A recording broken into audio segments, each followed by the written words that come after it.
दूसरा और कोई हेल्पिंग वर्ब नहीं लगाना। ठीक, यहां मसला क्या है, चॉइस का मसला है कि कहां पे हमें नीड नॉट लगाना चाहिए, कहां पे नहीं लगाना। मस्ट हम कहां पे लगाते हैं, पहले ये बताएं। जरूर, जैसे हम कहते हैं आपको नमाज पढ़नी चाहिए, तो हम क्या कहेंगे, यू मस्ट ऑफर प्रेयर, ऐसे ही है ना, या यू शुड ऑफर प्रेयर, क्या कहना चाहिए हमें? वो काम जो हम पे ऑब्लिगेशन है, स्ट्रॉन्ग ऑब्लिगेशन, उसके लिए हम मस्ट लगाते हैं। ऑब्लिगेशन के लिए हम क्या लगाते हैं, मस्ट लगाते हैं। जो आपकी सजेशन होती है उसके लिए आप शुड लगाते हैं। You should study medical sciences for example. ये को आपके ऊपर फर्ज नहीं है, ऑब्लिगेशन नहीं है, ये मेरी एक सजेशन है एक तरह से। ठीक है, अब नीड नॉट कहां पे लगाते हैं? नीड नॉट दो मॉडल्स हैं, एक नीड नॉट, आगे करें, मैं अगली स्लाइड करें जरा, ये देखें जरा। ऑब्लिगेशन जब भी होगा हम मस्ट लगाएंगे कि ये काम आपको जरूर करना है। मिसाल के तौर पर 2-3 एग्जांपल ले लेते हैं ऑब्लिगेशन की। You must offer prayer, you must, अच्छा, you must stop when the signal is red. Obligation है ना, मस्ट उस वक्त लगाते हैं जब कोई काम अगर ना किया जाए तो वो गलत बात है। समझ आ गई बात की, वो करना जरूरी है, ना किया तो बुरा होगा, तो मस्ट लगाते हैं। अगर कोई ऑब्लिगेशन नहीं है, नो ऑब्लिगेशन, फर्ज नहीं है, जरूरी नहीं है, नहीं करेंगे तब भी कोई फर्क नहीं पड़ेगा, तो उस वक्त हम क्या लगाते हैं? दो ऑप्शन है, नीड नॉट या don't have to. For example, if it is Sunday, you need not go to school, आपको स्कूल जाने की जरूरत नहीं है, या you don't have to go to school, ये क्या है? No obligation. अब फर्क समझो, चॉइस जो आपका एमसीक्यू बनता है वो इस चीज के ऊपर बनता है। नो ऑब्लिगेशन और नेगेटिव ऑब्लिगेशन को लोग मिक्स कर देते हैं। नेगेटिव ऑब्लिगेशन क्या होता है? फॉर एग्जाम्पल मैं कहता हूं आप मुसलमान हैं, आपको धोखा नहीं करना किसी से, अगर किया तो गुनाह होगा। नेगेटिव ऑब्लिगेशन वो चीज है कि अगर आप वो करेंगे तो आपको गुनाह होगा। फॉर एग्जाम्पल, आपको रेड सिग्नल है तो आपको क्रॉस नहीं करना, अगर किया तो कानून के खिलाफ वर्जी होगी। तो you must not cross that red signal. समझ आ गई बात की? नेगेटिव ऑब्लिगेशन क्या होता है? नेगेटिव ऑब्लिगेशन के क्या मतलब है कि ये काम बिल्कुल भी नहीं करना, अगर करेंगे तो गलत हो जाए। किसी कोई बात समझ, आपने नमाज मिस नहीं करनी है, ये नेगेटिव ऑब्लिगेशन है। समझ आ गई बात की? अगर मिस करेंगे, आपने रमजान में रोजा नहीं छोड़ना है, ये नेगेटिव ऑब्लिगेशन है ना। ऐसी जब नेगेटिव ऑब्लिगेशन होगा तो हम मस्ट नॉट लगाएंगे। लेकिन अगर मैं कहूं कि संडे है, स्कूल जाना जरूरी नहीं है, ये नेगेटिव ऑब्लिगेशन नहीं है, ये एब्सेंस ऑफ ऑब्लिगेशन है, नो ऑब्लिगेशन। उस वक्त आपने नीड नॉट लगाना है। अब पीछे सेंटेंस में जाइए, मैं पीछे करिए। You need not cross the road where there is no zebra crossing. अगर ज़ेब्रा क्रॉसिंग नहीं है तो आपको रोड क्रॉस करने की जरूरत नहीं है या नहीं करना चाहिए? Must not cross. क्यों? अगर नीड नॉट ऐसे काम के लिए लगाते हैं कि ना करें तो ठीक है, किया तब भी ठीक है, ना किया कोई फर्क नहीं पड़ेगा। मस्ट नॉट उस काम के लिए लगाते हैं, ना किया तो गलत हो जाएगा। तो ज़ेब्रा क्रॉसिंग नहीं है, रोड क्रॉस करेंगे तो गलत होगा ना, तो फिर नीड नॉट नहीं लगाएंगे, क्या लगाएंगे? मस्ट नॉट लगाएंगे। आगे आगे करें, आगे करें। अच्छा, ये तो ये क्लास में से आ गया, क्लास को छोड़ देते हैं, आप कंफ्यूज हो गए, आगे चलें, आगे करें, नेक्स्ट करें, नेक्स्ट। चले मैं के पीछे बताए, मैं इनको समझा देता हूं। अच्छा, क्लॉजेस का मैं थोड़ा सा आपको बता दूं। 3 क्लॉजेस होती है, 3 नाउन क्लॉज होती है, एडवर्ब क्लॉज होती है और एडजेक्टिव क्लॉज होती है। कोई आइडिया है कि कौन सी क्या आपके डायरेक्ट सिलेबस में शामिल है? क्लॉज टाइप्स आपको मैं आसान 3 फॉर्मूला 3 चेक बता देता हूं, आप चेक कर सकते हैं। क्वेश्चन से 3, जिससे आपको पता चलेगा ये कौन सी क्लॉज है। नाउन क्लॉज हमेशा व्हाट का आंसर करती है, व्हाट या हु, देख रहे। नाउन क्लॉज किसका आंसर करती है, व्हाट या हु का। जो क्लॉज सेंटेंस के अंदर व्हाट या हु का आंसर करती है वो नाउन क्लॉज, ठीक। एडजेक्टिव क्लॉज, तीन ही क्लॉजेस होती है, नाउन, एडजेक्टिव और एडवर्ब। एडजेक्टिव क्लॉज क्या होती है, जो क्लॉज आपकी विच वन का आंसर करती है, विच वन या व्हाट टाइप ऑफ, दो क्वेश्चन लिख ले, एडजेक्टिव क्लॉज करेंगे, विच वन या व्हाट टाइप ऑफ, ठीक है। और तीसरी कौन सी रह गई, एडवर्ब। एडवर्ब क्लॉज क्या होती है, व्हेन, वेयर, व्हाई, इनका आंसर करती है। कोई काम कब हो रहा है, कैसे हो रहा है, क्यों हो रहा है, कंडीशन भी हो सकती है उसके अंदर। अच्छा, अब देखिए जरा, ये he is such a boy as does not help anybody। अभी देखिए ये जो मैंने क्वेश्चन लिखवाए सारे अप्लाई करें, कौन सा किसका आंसर करेंगे, नहीं किसका आंसर कर, as does not help anybody.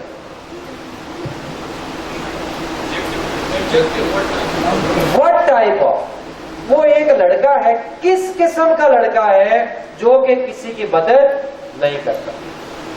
समझ आ गई बात की, एडजेक्टिव क्लॉज है। नेक्स्ट करें, आई शैल डू इट। अच्छा, वेदर या इफ वाली जो क्लॉज होती है ना, वेदर यू लाइक, ये चॉइस को शो कर रही है ना, आप करें या ना करें, चॉइस है। ये एडवर्ब क्लॉज ऑफ चॉइस होती है। चॉइस वाला जो होता है, चॉइस या कंडीशन जो क्लॉज शो करे वो क्या होती है, एडवर्ब होती है। चॉइस या कंडीशन को भी एडवर्ब क्लॉज शो करती है। If you work hard you will get success, if you work hard क्या हो जाएगा, एडवर्ब क्लॉज। कंडीशन है ना, शर्त है, if it rains we will not go out, शर्त है, अगर बारिश हुई तो हम बाहर नहीं जाएंगे, तो ये क्या हो जाएगा, एडवर्ब क्लॉज। ओके, आगे करें। नेक्स्ट, ये देखिए यहां से आप, इससे आपको बड़ा क्लियर समझ आना चाहिए। अब देखिए एक ही क्लॉज मैंने लिखी हुई है, वो तीन जगह पे मुख्तलिफ तरह से फंक्शन कर रही है। देख के मुझे बताइए पहली कौन सी है, दूसरी कौन सी है, तीसरी कौन सी। जो रेड वाली है इसका बताना।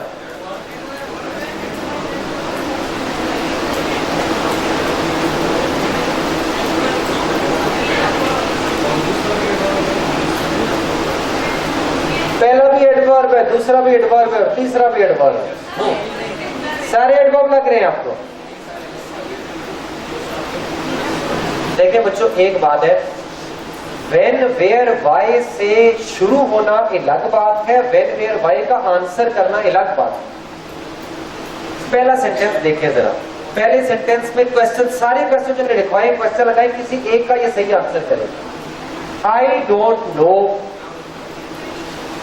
व्हाट, मुझे क्या नहीं पता वो कब आएगा, व्हाट का आंसर कर रहा है, नाउन क्लॉज।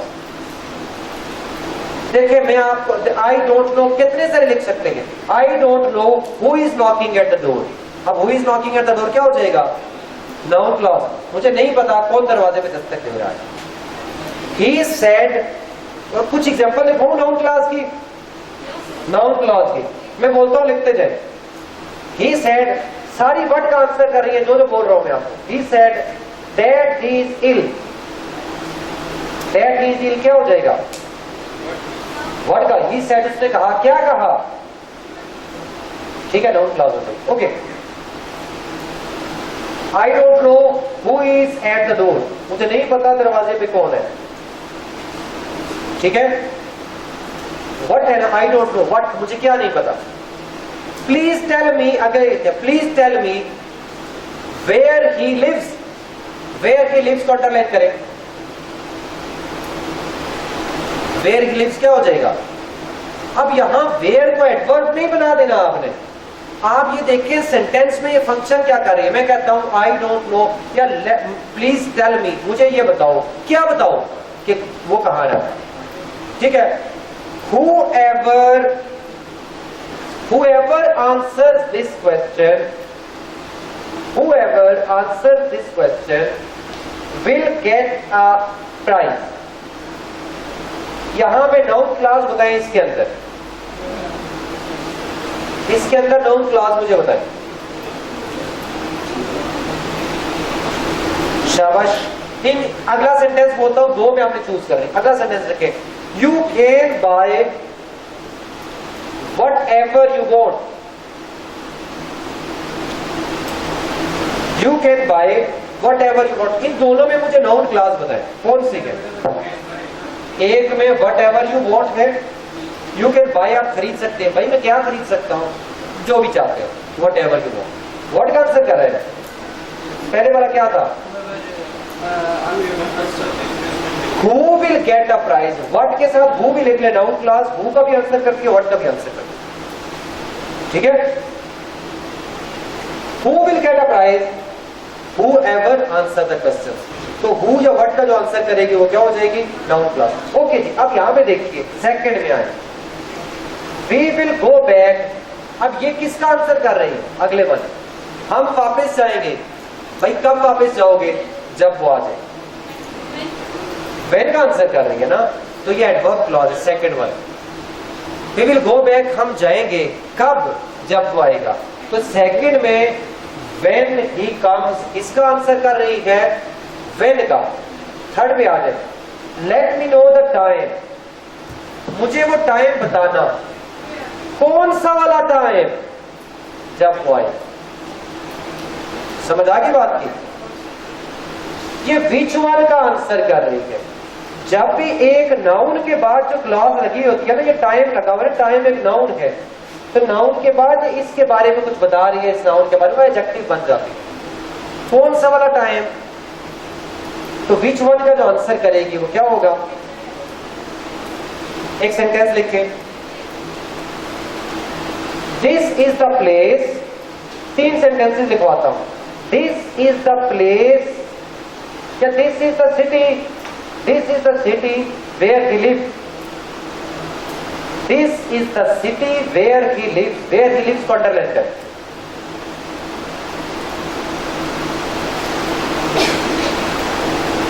अगला सेंटेंस लिखिए,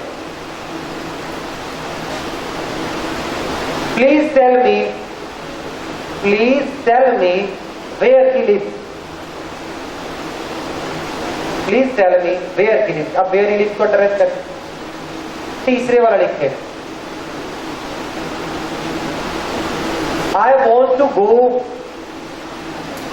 I also want to go where he lives।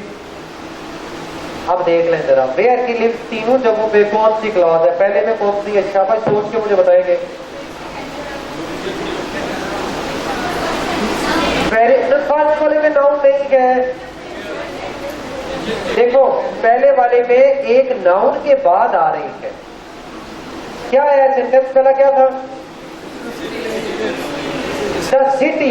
कौन सा वाला सिटी, तो बीच वन का आंसर कर रही है, एक नाउन के बाद आ रही है, तो ये एडजेक्टिव है। दूसरे वाले में प्लीज टेल मी, मुझे बताओ, क्या बताओ भाई, व्हाट का आंसर कर रही है, नाउन क्लॉज। थर्ड वाले में मैं जाना चाहता हूं, कहां जाना चाहता हूं, वेयर, एडवर्ब क्लॉज। समझ आ गई बात की। सो एक ही क्लॉज मुख्तलिफ जगहों के ऊपर मुख्तलिफ तरह से फंक्शन कर रही थी। आपने ये देखना है कि इसका आंसर करेंगे। नेक्स्ट, इसको नेक्स्ट करिए जरा, देखिए क्या आ रहा है next. He senior and elder than I. भाई ये कुछ सारे मुश्किल नहीं है, कुछ आसान भी है। ये जैसे एक आसान बात है, आपको एक दफा सुनेंगे समझ आ जाएगी। अब क्या होगा, आई आएगा, ये आई सही है। देखें आपने पढ़ा होगा, ये जरूर पढ़ा होगा कि आई और आर वाले जितने एडजेक्टिव्स हैं उनके बाद हम देन नहीं लगाते, हम टू लगाते। माई dress is different and cheaper than yours. कौन बताएगा, रेज योर हैंड अगर किसी को पता है। वो उधर से, ओके, एनीबॉडी एल्स, किसी को समझ आ गई हो, वेरी गुड। आप ये नेम इज भोजना, मुझे याद है, देखो। ओके, डिफरेंट के साथ प्रेपोजिशन फ्रॉम इस्तेमाल होती है। डिफरेंट देन इस्तेमाल होता है यूएसए के अंदर, अमेरिकन इंग्लिश में इस्तेमाल होता है, बिल्कुल सही है, लेकिन हम ब्रिटिश इंग्लिश को फॉलो करते हैं, हम डिफरेंट देन नहीं लगाएंगे। डिफरेंट के साथ प्रेपोजिशन हमेशा क्या लगानी है? फ्रॉम लगाना है। तो क्या सेंटेंस बन जाएगा? My dress is different from and cheaper than yours. Okay जी, आगे चलो। He is smarter enough to get through MCAT exam. Ji, smart enough, enough से पहले जब भी एडजेक्टिव लगाएंगे तो वो पॉजिटिव डिग्री होगी। इनफ से पहले हम क्या लगाते हैं? पॉजिटिव डिग्री लगाते हैं। अब ये जैसे छोटी छोटी चीजें आपको सारी बहुत कॉम्प्लिकेटेड नहीं होती है, कुछ सिर्फ समझने वाली, सुनने वाली होती है, याद रखने वाली। इनफ से पहले हम क्या लगाते हैं? पॉजिटिव। और इनफ के बारे में कुछ किसी को पता है? इनफ के बारे में, इनफ जो है अगर हम नाउन के साथ, हम नाउन के साथ भी लगा सकते हैं, हम एडजेक्टिव के साथ, ये पता है आपको? लिख लें, आप लिखे इनफ, यानी यूं करके लिखे इनफ प्लस नाउन, एक लाइन में लिखे इनफ प्लस नाउन, निचली लाइन में लिखे adjective plus enough, enough plus noun, plus करके लिख रही हूं, प्लस वाला सिंबल होता है ना मैथ वाला, नाउन, और एडजेक्टिव प्लस इनफ। क्या मतलब हुआ? इनफ को जब भी एक नाउन के साथ यूज करना हो तो नाउन से पहले लगाना है, एडजेक्टिव के साथ यूज करना हो तो एडजेक्टिव के बाद लगाना है। एग्जांपल भी साथ लिख लें, इनफ वाटर, नाउन वाले के आगे लिखे इनफ वाटर, वाटर नाउन है ना।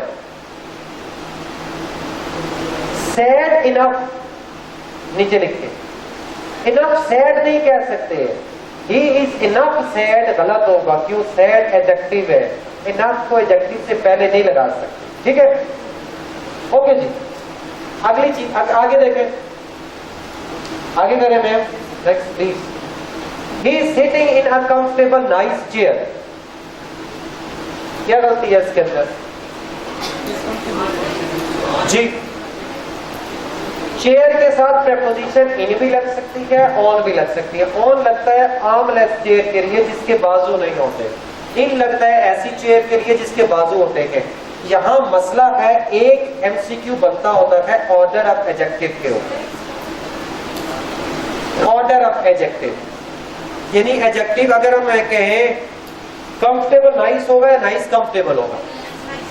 Nice comfortable. क्यों होगा? ये दोनों कौन सी टाइप है? मैं आगे आपको ऑर्डर पूरा समझा देता हूं, परेशान नहीं होना, के लिखा हुआ है सारा। आपको ऑर्डर किसी को पता है कि नहीं पता? सब, अब सबसे पहले मैं आपको ऑर्डर दिखाता हूं, आगे करें और आगे करें। ये देख लें, ये कोड पढ़ लें, क्या है ये ऑर्डर लिखा हुआ है। अच्छा, बहुत सारी बुक्स के ऊपर भी गलत लिखा हुआ है। ओ से कहे ओपिनियन, आगे क्या कहे? एस से कहे साइज, आगे देख ले, इसकी पिक्चर ले ले बेशक। एस एच का मतलब है शेप, पी क्यू का मतलब क्या है? Physical quality. मैं इनकी एग्जांपल भी देता हूं। ए एज है, सी कलर है, ओ ओरिजिन है, एम मटेरियल, टी टाइप। इसमें कौन सा आपको समझ नहीं आ रही कि किसका क्या मतलब? साइज का तो पता है ना, स्मॉल या बिग। पी क्यू का मतलब फिजिकल क्वालिटी। देखे, मैं अगर कहता हूं कि ये बहुत हार्ड है तो अब ये physical quality, clean physical quality है, स्मूथ या रफ फिजिकल क्वालिटी, ठीक है? थिन फिजिकल क्वालिटी है। अच्छा, सॉरी, पर्पस, पर्पस का मतलब होता है जैसे हम कहते हैं डाइनिंग टेबल, वॉशिंग मशीन, तो वॉशिंग उसका पर्पस है ना, डाइनिंग उसका पर्पस है, ये होता है, ठीक है? अच्छा, ये याद रखना भाई, बहुत सारी बुक्स के ऊपर ये गलत लिखा हुआ है, ये एस एच को बाद में लिखा होता है, ए पहले लिखा होता है। सारी बुक्स सेव हो जाएंगे, आपको मिलेगा O S A S C और पी क्यू लिखा ही नहीं होता, और ये वाला यूं लिखा होता है, तो जिस जगह पे लिखा हुआ ये गलत है, ये असल ये है। अच्छा, अब ओपिनियन के अंदर सबसे पहला क्या है? ओपिनियन। ओपिनियन किसे कहते हैं भाई?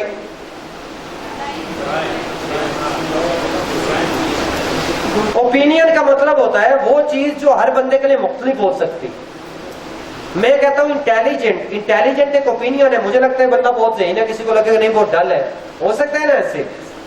मैं कहता हूं ये जो शहर है ये बहुत खूबसूरत है, किसी को लगेगा नहीं यार ये अच्छा नहीं है, शवाबी से ज्यादा खूबसूरत है, तो शवाब दोनों से ज्यादा खूबसूरत है। सो ये ओपिनियन है। अच्छा, जो ओपिनियन होती है, ओपिनियन के अंदर, अब पीछे हम सीख पे चलते, सबसे पहले हम ओपिनियन का एडजेक्टिव लिखते हैं, लेकिन ओपिनियन के अंदर भी आगे मजीद दो टाइप्स होते हैं। अब यहां पे जो मैंने दो लिखे हुए हैं, कंफर्टेबल भी ओपिनियन है, नाइस भी ओपिनियन है, तो हमें क्या पता चलेगा नाइस पहले है कंफर्टेबल कैसे पता चलेगा?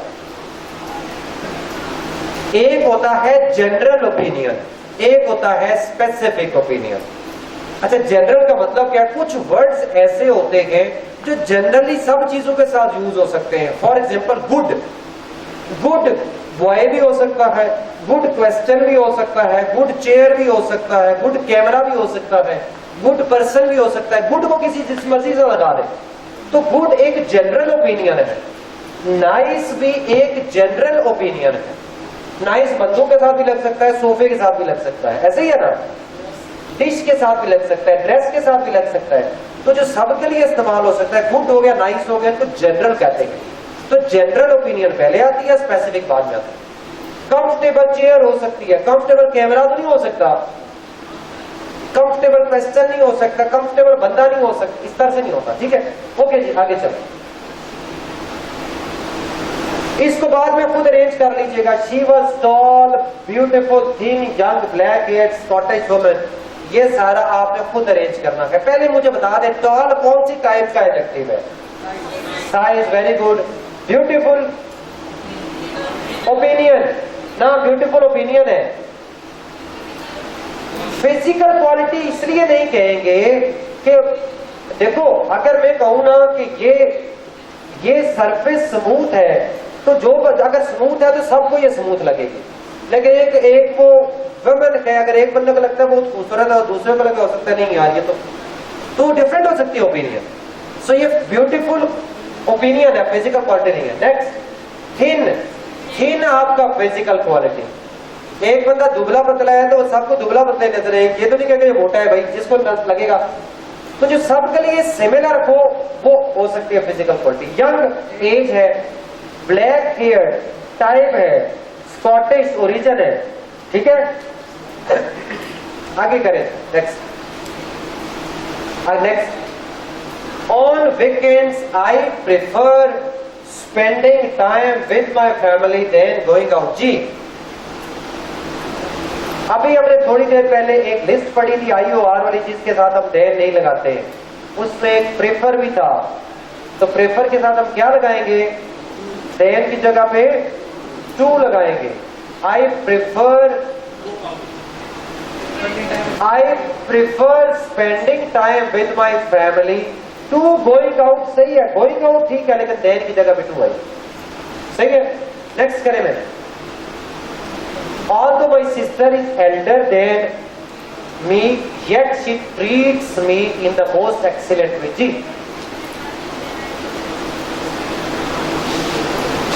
एल्डर के साथ देर लगता है, इसमें एक और गलती है। ओके, एक और आसान रूल बताता हूं जो आपको नहीं पता। एक सेंटेंस लिखे, जरा एक सेंटेंस लिखे, आपको रूल इस सेंटेंस से खुद ही समझ आ जाएगा। जब भी ये रूल ना समझ आए, ये सेंटेंस में आपको याद रहेगा। अब लिखे, he is more dead than you, he is more dead than you,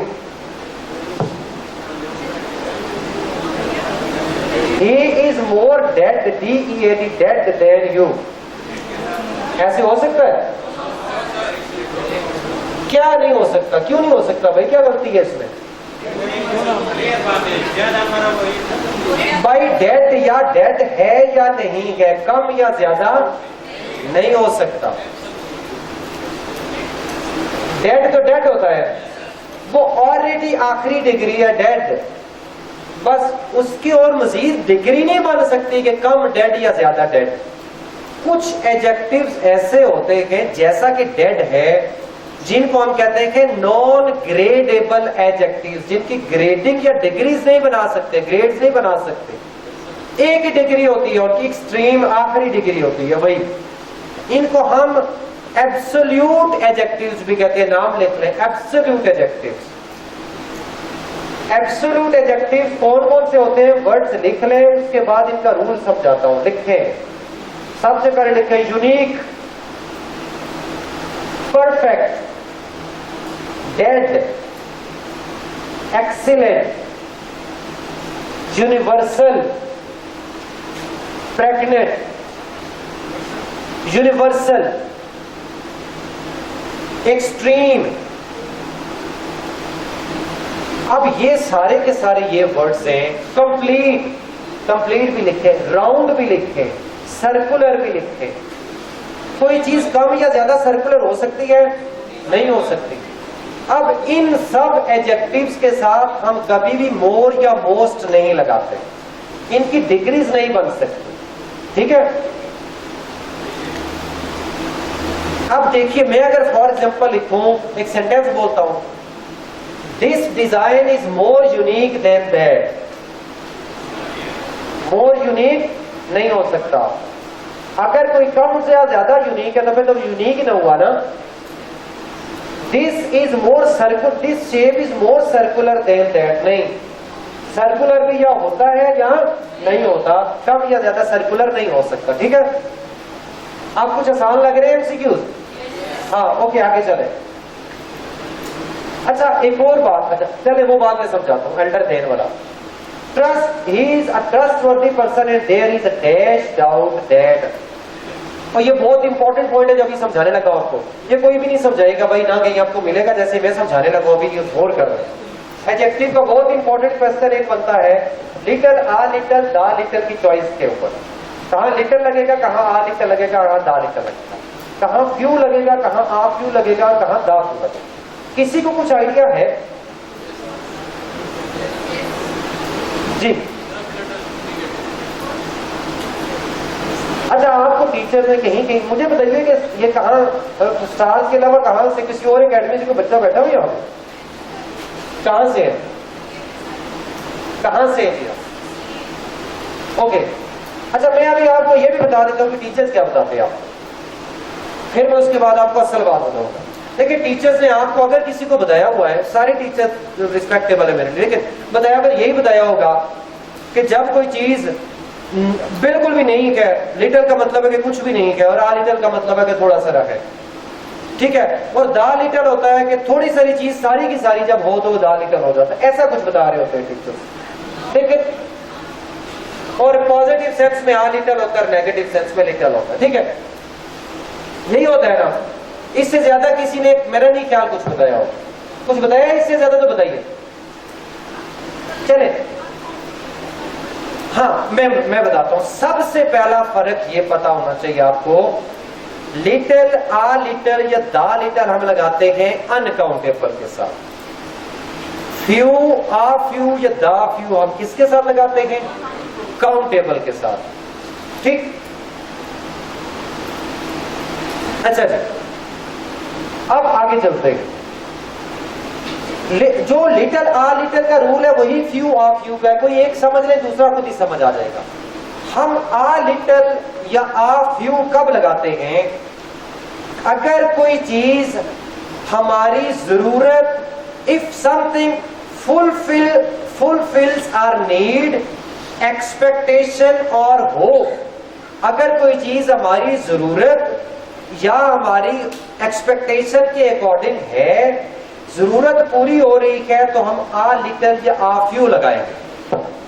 अगर जरूरत पूरी नहीं हो रही है तो हम लिटिल या फ्यू लगाएंगे। पहला पॉइंट ये जहन में रखें। अगर मिसाल के तौर पर मेरे पास 100 रुपए है, वही 100 रुपया एक सेंटेंस में लिटिल होगा, लिटिल मनी होगा, एक सेंटेंस में आ लिटिल मनी होगा। क्यों? डिपेंड किसके ऊपर करेगा? ये नहीं कि 100 बहुत थोड़ा है तो मैं लिटिल करूंगा, अगर 200 होता तो नहीं। जरूरत के ऊपर। कैसे जरूरत? मिसाल के तौर पर मैंने एक कप चाय पीनी है तो मैं कहूंगा I can drink a cup of tea, I have a little money left. लिख लें, लिखे सेंटेंस, एक सेंटेंस लिखे, we can eat something, we can eat something, हम कुछ खा सकते हैं, we have a little money left, हमारे पास कुछ पैसे बच गए हैं। आप शॉपिंग पे जाते हैं अपने घर वालों के साथ या दोस्त के साथ, आपके पास 200-300 रुपए बच गए हैं, आप उससे एक बर्गर तो खा सकते हैं कि थोड़े सारे पैसे हैं लेकिन आपकी जरूरत पूरी हो जाती है, तो आप क्या लगाएंगे? आ लिटिल। अब अगर आपके दोस्त साहब को कहता है कि एक और जोड़ा कपड़ों का ले लो, वो बहुत अच्छा है, तो आप क्या कहेंगे? वो 300 रुपये आपके पास है या 500, लेकिन उसका कपड़े नहीं आ रहे हैं, आप क्या कहेंगे? I cannot buy, लिख ले, I cannot buy another dress, I cannot buy another dress, I have little money left, I have little money left। ठीक हो गया? पहली बात, अभी देखें, अगर इस रूम में हम बैठे हुए हैं